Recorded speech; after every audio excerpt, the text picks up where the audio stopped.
ஓம் சாந்தி. இன்றைய சாக்கார முரளியிலிருந்து முக்கிய கருத்துக்கள்.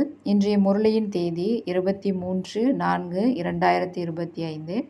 பாபா சொல்கிறாங்க, இனிமையான குழந்தைகளே, இப்பொழுது நாடகம் முடிவடைகின்றது. வீட்டிற்கு திரும்பிச் செல்ல வேண்டும். கலியுக கடைசிக்கு பிறகு சத்யுகம் மறுபடியும் வரும். இந்த ரகசியத்தை அனைவருக்கும் புரிய வையுங்கள். இப்போ ட்ராமாவில் நம்முடைய நடிப்பின் பாகம் முடியுது. இப்போ நாம் வீட்டுக்கு பரந்தாமம் போகணும். கலியுக கடைசிக்கு பிறகு அடுத்தது சத்யுகம் மறுபடியும் வரும்ன்ற இந்த ரகசியத்தை புரிய வைங்கன்றார். பாபா கேள்வி கேட்குறாங்க, ஆத்மா பாகத்தை நடித்து நடித்தே களைத்து போனது. களைப்பிற்கான முக்கிய காரணம் என்ன? பாபா பதில் சொல்கிறாங்க, அதிக பக்தி செய்து அநேக கோவில்கள் கட்டி பணம் செலவழித்தாயிற்று. அடி வாங்கி வாங்கி சதோ பிரதான ஆத்மா தமோ பிரதானமாக ஆகிவிட்டது. தமோ பிரதானமாக ஆகிவிட்ட காரணத்தால் தான் துக்கம் அடைந்துள்ளது. ஏதாவது ஒரு விஷயத்தால் ஒருவர் சலிப்படைந்து விடும் பொழுது களைப்பாகி விடுகிறது. இப்பொழுது பாபா வந்துள்ளார் அனைத்து களைப்பையும் போக்குவதற்காக. பக்தி நம்ம அதிகமாக செஞ்சோம், இருந்தாலும் ஏமாற்றம் தான். எங்கெங்கேயோ அலைஞ்சோம், திரிஞ்சோம், பாத யாத்திரை, தீர்த்த யாத்திரை, தானம், புண்ணியம் எல்லாமே செஞ்சோம். இருந்தாலும் ஆத்மா ஏமாற்றம் தான் அடைஞ்சது. பக்தி செஞ்சு செஞ்சு சலிப்படைஞ்சு களைப்படைஞ்சிருச்சு ஆத்மா. இப்போ அந்த களைப்பை போக்குவதற்காக நான் வந்திருக்கேன் அப்படின்றார் அப்பா. ஓம் சாந்தி. ஆன்மீக தந்தை குழந்தைகளுக்கு புரிய வைக்கின்றார். அவருடைய பெயர் என்ன? சிவன். இங்கே நீங்கள் அமர்ந்திருக்கீங்க அப்படின்னா குழந்தைகளுக்கு நல்லபடியாக நினைவு இருக்கணும். இந்த ட்ராமாவில் எல்லாருக்கும் என்ன பாகம் இருக்கோ அது எல்லாமே இப்போ முடிவடையுது. நாடகம் முடிவடைய போகுது அப்படின்னா நடிகர்கள் அனைவருமே இப்போ நம்முடைய பார்ட் முடிய போகுது அப்படின்னு உணர்ந்திருப்பாங்க. ஆகையால் பாபாவும் சொல்கிறாங்க, இப்போ நாம் வீட்டுக்கு செல்லணும். குழந்தைகளாகிய உங்களுக்கும் பாபா இப்போ புரிய வச்சுருக்காரு. இந்த புரிதல் வேறு யாருக்குமே கிடையாது. ஆத்மா நம்ம கிளம்ப வேண்டிய டைம் வந்துடுச்சுன்ற இந்த புரிதல் வேறு யாருக்குமே இருக்காது. இப்போ பாபா உங்களை புத்திசாலிகளாக ஆக்கியிருக்கிறார்.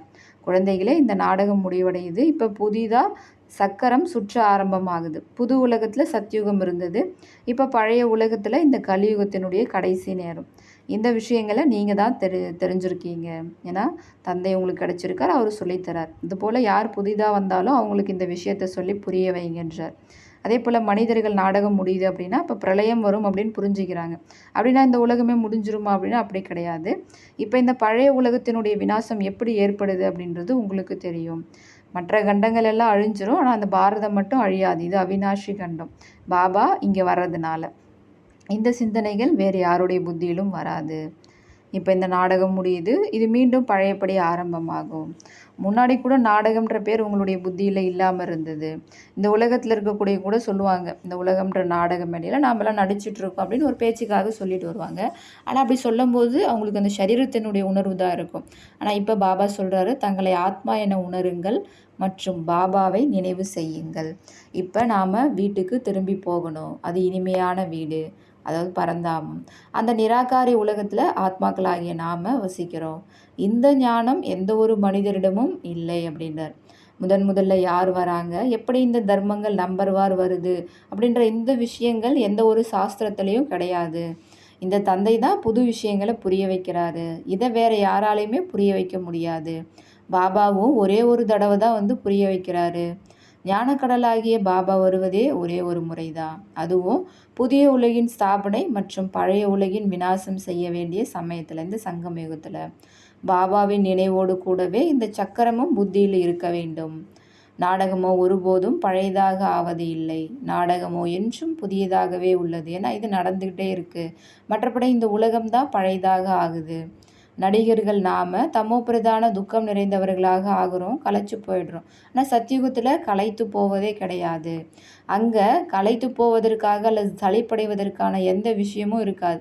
அதாவது நம்மளுடைய தேவை அங்கே எதுவுமே இருக்காது. ஏன்னா பாபா எல்லாத்தையுமே நம்மளுக்கு நிரப்பி கொடுத்துட்டு போயிடுறாரு. இங்கே தான் அநேக விதமான துன்பங்கள் காணப்படுது. இந்த பழைய உலகம் அழிய போகின்றது. ஆகையில் உறவினர் முதலான எந்த ஒரு நினைவும் வரக்கூடாதுன்றார். ஒரு தந்தையை மட்டும்தான் நினைவு செய்யணுன்றார். இதன் மூலமாகத்தான் விக்ரமங்கள் விநாசமாகும்.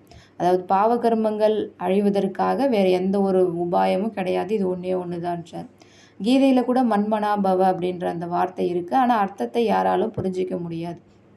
அதாவது மனதால் என் ஒருவனை மட்டுமே நினைவு செய்யுங்க அப்படின்றது தான் அதனுடைய அர்த்தம். நீங்கள் உலகத்தின் வாரிசாக, அதாவது எஜமானர்களாக இருந்தீங்க. இப்போ நீங்கள் உலகத்தின் வாரிசாக ஆகிட்டு இருக்கீங்க. ஆக எவ்வளோ குஷி இருக்கணும் அப்படின்றார் பாபா. இப்போ நீங்கள் சோழியிலிருந்து வைரமாக ஆகிட்டு இருக்கீங்க. ஒன்றுமே விலையே மதிப்பு இல்லாத அந்த நிலையிலிருந்து இப்போ நீங்கள் வைரமாக வேல்யூபிளாக மாறிட்டு இருக்கீங்க. பூஜைக்குரிய நிலையை அடைஞ்சிட்ருக்கீங்க. இங்கே நீங்கள் வந்திருப்பதே பாபாவிடமிருந்து ஆஸ்தி பெறுவதற்காக. எப்போ கலைகள் குறையுதோ அப்போ பூக்களினுடைய தோட்டம் வாடி போகுது அப்படின்றார். இப்போ நீங்கள் பூக்களின் தோட்டமாக ஆகிறீங்க.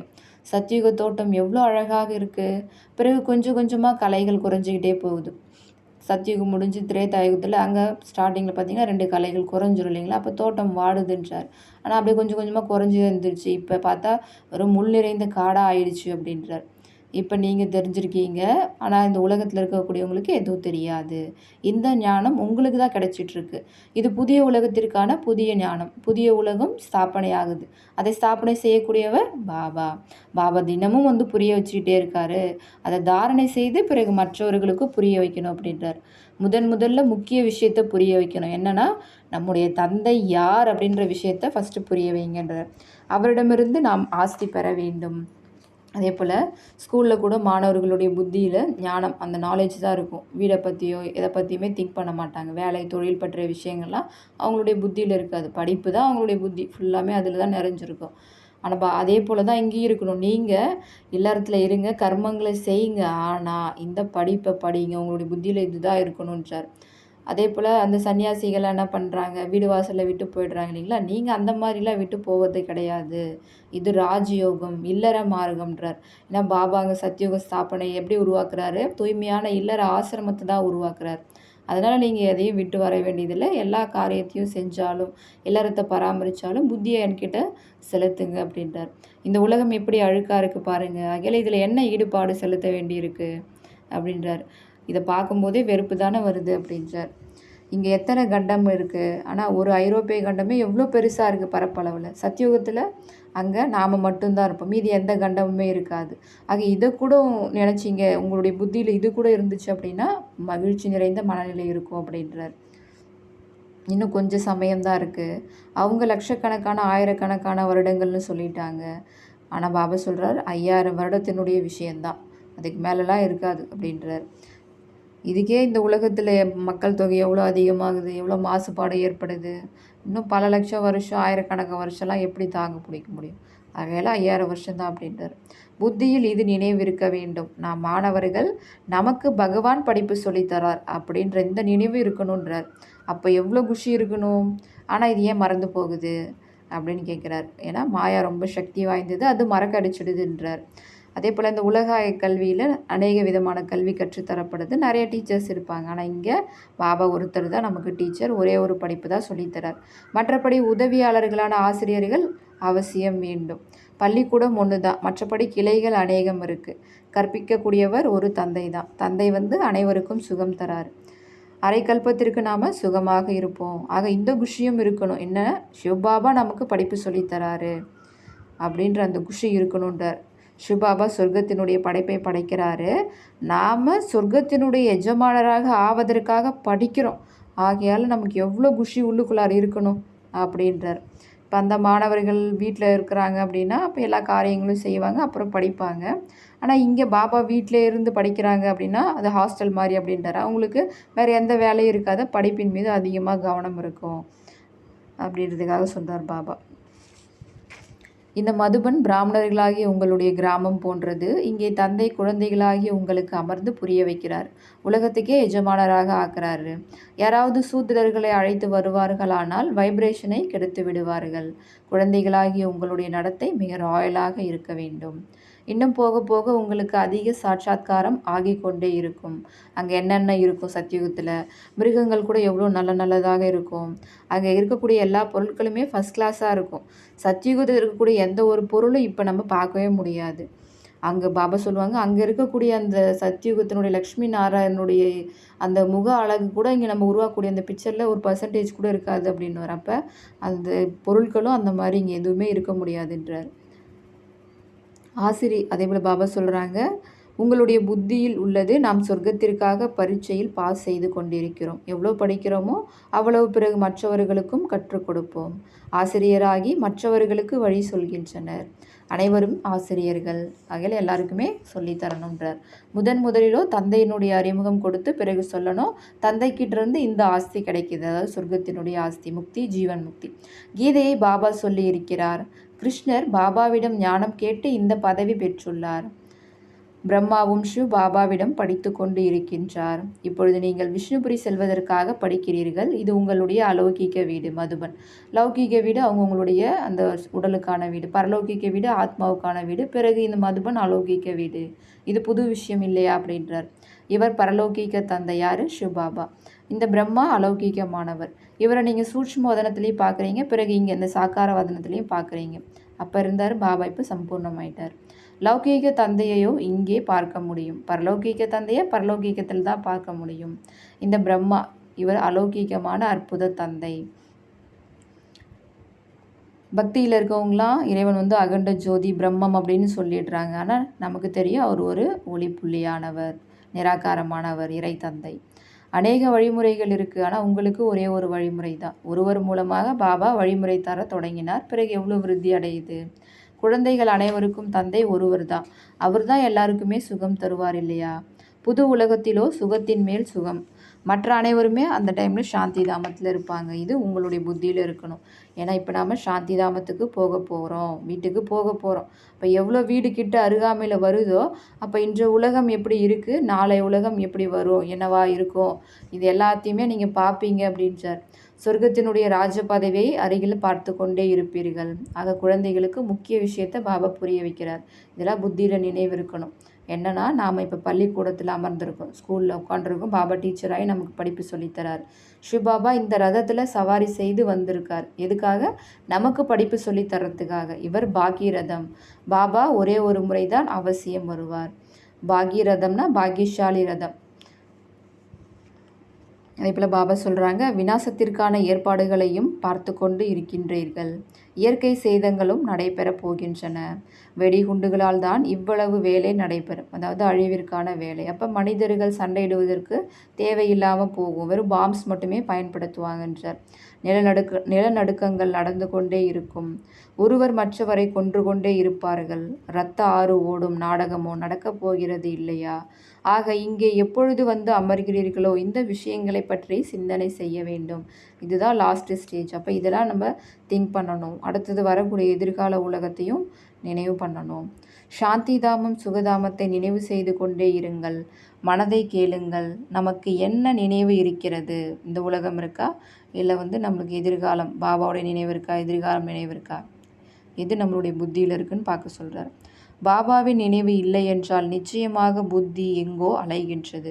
விக்ரமங்களும் விநாசமாகாது, பதவியும் குறைந்து போகும். பாபாவின் நினைவு நிற்கவில்லை என்றால் சக்கரத்தை பற்றி சிந்தனை செய்தாலும் கூட குஷி அதிகரிக்கும். ஆனால் ஸ்ரீமத் படி நடப்பது இல்லை என்றால் பாப் தாதாவின் மனதில் இடம் பிடிக்க முடியாது. சேவை செய்யவில்லை என்றால் அநேகருக்கு தொந்தரவு கொடுத்து கொண்டே இருக்கின்றனர். நல்லது. இனிமையிலும் இனிமையான தேடி கண்டெடுக்கப்பட்ட செல்ல குழந்தைகளுக்கு தாயும் தந்தையும் ஆகிய பாப் தாதாவின் அன்பு நினைவு மற்றும் காலை வணக்கம். ஆன்மீக குழந்தைகளுக்கு ஆன்மீக தந்தையின் நமஸ்காரம். ஆன்மீக தந்தைக்கு ஆன்மீக குழந்தைகளின் அன்பு நினைவுகள், காலை வணக்கம் மற்றும் நமஸ்காரம். பாபா தாரணைக்காக சொல்கிறாங்க.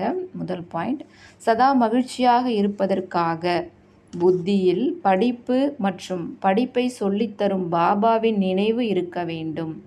உண்ணும் போதும் அருந்தும் போதும் காரியங்கள் அனைத்தையும் செய்து கொண்டும் படிப்பின் மீது முழு கவனம் செலுத்த வேண்டும். ரெண்டாவது பாயிண்ட், பாப் தாதாவின் மனதில் இடம் பிடிப்பதற்கு ஸ்ரீமத் படி அநேகரை தங்களைப் போல் ஆக்குகின்ற சேவை செய்ய வேண்டும். யாரையும் துன்பமடைய செய்யக்கூடாது. பாபா வரதானம் தராங்க. அஷரீரி நிலையின் இன்ஜெக்ஷன் மூலம் மனதை கட்டுப்படுத்தக்கூடிய ஒருமுகத்தன்மை உள்ளவர் ஆகுக.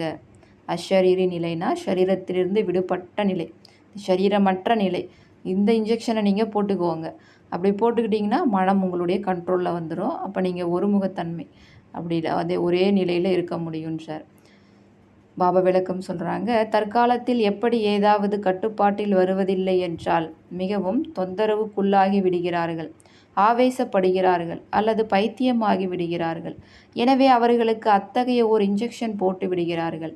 அதனால் அவர்கள் அமைதியாகி விடுகிறார்கள். அதுபோல் சங்கல்ப சக்தி உங்கள் கட்டுப்பாட்டில் வருவதில்லை என்றால் அஷரீரி நிலையின் இன்ஜெக்ஷன் போட்டுக்கொள்ளுங்கள். பிறகு சங்கல்ப சக்தி வீணாகி போகாது. ஒரே ஒரு செகண்டில் இந்த உடல்லிருந்து விடுபட்டுடணும். பிறகு உங்களுடைய சங்கல்ப சக்தி வீணாகி போகாதுன்றார். சுலபமாகவே உங்களுடைய ஒருமுகத்தன்மை அமைந்துவிடும். ஆனால் புத்தியின் கடிவாளத்தை பாபாவிடம் கொடுத்துவிட்டு பிறகு திரும்ப எடுத்துக்கொள்கிறீர்கள் என்றால் மனம் வீண் முயற்சியில் போய்விடுகிறது. அதாவது தேவையற்ற கடின உழைப்பை உருவாக்குது. இப்போ வீண் முயற்சியிலிருந்து விடுபடுங்கள் அப்படின்றார் பாபா. ஸ்லோகன்: தனது மூதாதையர் சொரூபத்தை நினைவில் வைத்து அனைத்து ஆத்மாக்கள் மீதும் இரக்கம் கொள்ளுங்கள். நாம தான் இந்த உலகத்துக்கு முதல்ல வந்தவங்க, பூர்வஜ ஆத்மா அப்படின்ற அந்த சுரூபத்தை நீங்கள் நினைவில் வையுங்க. முழு உலகத்தில் இருக்கக்கூடிய ஆத்மாக்களும் துக்கம் அசாந்தியில் இருக்கிறாங்க. அவங்களுக்கு சுகம் சாந்தியினுடைய அந்த வைப்ரேஷனை கொடுக்கணும். ஏன்னா வேறு பகுதியில் இருக்கக்கூடிய ஆத்மாக்கள் நாம். இங்கேருந்து தான் இந்த தண்டு, கிளை, இலை எல்லாத்துக்குமே தண்ணி போகுது. அப்போ ஒவ்வொரு ஆத்ம ரூப இலைக்கும் உங்ககிட்ட இருந்து தான் தண்ணி கிடைக்கிது. அதில் வரதானியாகி சுப பாவனை, சுப ஆசைகளை எல்லாருக்குமே கொடுத்துக்கிட்டே இருக்கணும் அப்படின்றார். இன்றைய அவ்யக்த இஷாரா: இணைந்த ரூபத்தின் ஸ்மிருதி மூலம் சதா வெற்றியாளர் ஆகுங்கள். எப்படி சரீரம் மற்றும் ஆத்மா இரண்டும் இணைந்து காரியம் ஆற்றுகின்றதோ அதுபோல் கர்மம் மற்றும் யோகம் இரண்டும் இணைந்திருக்க வேண்டும். கர்மம் செய்யும்போது நினைவு மறக்கக்கூடாது, மற்றும் நினைவு செய்யும் பொழுது கர்மமும் மறக்கக்கூடாது. ரெண்டுமே இணைந்திருக்கணும். ஏன்னா உங்களுடைய டைட்டிலே கர்மயோகி. கர்மம் செய்யும் பொழுது நினைவில் இருப்பாங்க. அவங்க சதா விலகியும் அன்பானவராகவும் இருப்பாங்க, லேசாகவும் இருப்பாங்க. ஞானம் நிறைந்தவராக இருப்பதுடன் சக்திசாலி ஸ்டேஜ்லேயும் இருப்பாங்க. ஞானம் நிறைந்தவர் மற்றும் சக்தி நிறைந்தவர், இந்த 2 ஸ்டேஜுகளும் இணைந்த நிலையில் இருக்கணும். அப்போ ஸ்தாபனையினுடைய காரியம் தீவிர வேகத்தோடு நடைபெறும் அப்படின்றார் பாபா. அச்சா. ஓம் சாந்தி.